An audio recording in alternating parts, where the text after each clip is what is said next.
Good evening and welcome to the Channel Studios here in London with your international news around the world in 5.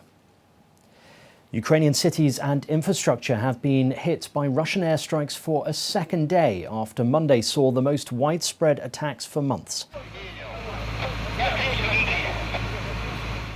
The mayor of the western city of Lviv says critical infrastructure has again been hit, causing power blackouts. More footage from yesterday's strikes has been released. Here, Ukraine's emergency service showing what it said was the aftermath of Russian rocket attacks on Zaporizhia. And here, the moment cars and pedestrians narrowly avoided a large explosion in Dnipro, which was captured by a roadside on a dashcam video. The vehicle's window-mounted camera showing a large plume of smoke rising from the immediate horizon before a second huge explosion occurs even closer.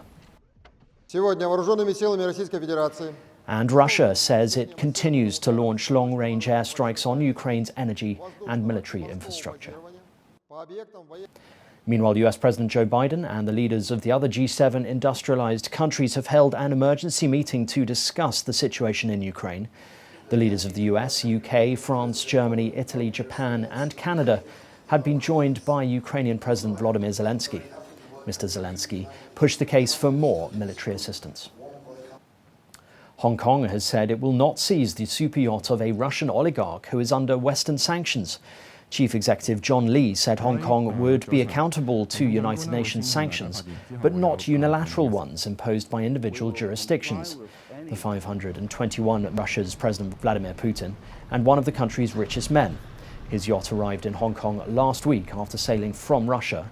The billionaire was sanctioned by the US, the UK and the EU after Russia invaded Ukraine earlier this year. We will comply with any United Nations resolution on sanction because Hong Kong has the legal basis to enforce it, and we will comply with United Nations sanctions. That is our system. That is our rule of law. We cannot do and we will not do anything that has no legal basis. King Charles has visited an Aberdeenshire village to thank the local community for its support after the death of the Queen.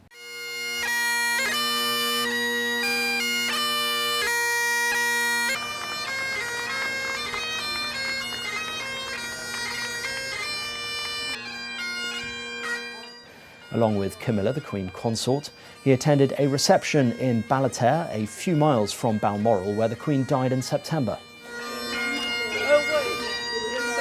Hundreds of people were involved in the delivery of the events which followed. The King and his wife met riders and horses who lined the route of the Queen's coffin cortege.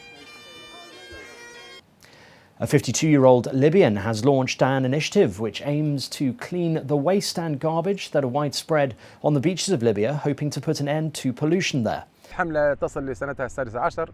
For 13 years, Ali Rukabi has been holding these beach cleanups, which he's dubbed the Sea and the Sun campaign, at the end of every summer.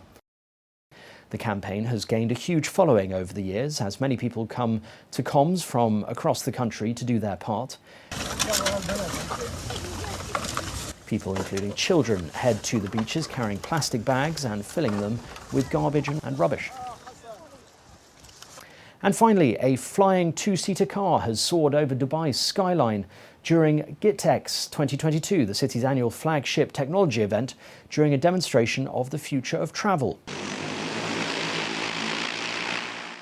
Dubai International Chamber hosted the world's first public flight of the pioneering eVTOL flying car X2, designed by Chinese electric vehicle manufacturer XPeng at Skydive Dubai. The X2 emits zero carbon dioxide and is designed with low-altitude city capabilities in mind, with a maximum flight speed of 130 kilometers per hour. After taking off in Dubai, the unmanned vehicle completed its historic 90-minute test flight, soaring above a crowd of spectators who gathered to witness a new era of short-haul flights. And that's your international news around the world in 5. Now back to the Channel Studios in Lagos.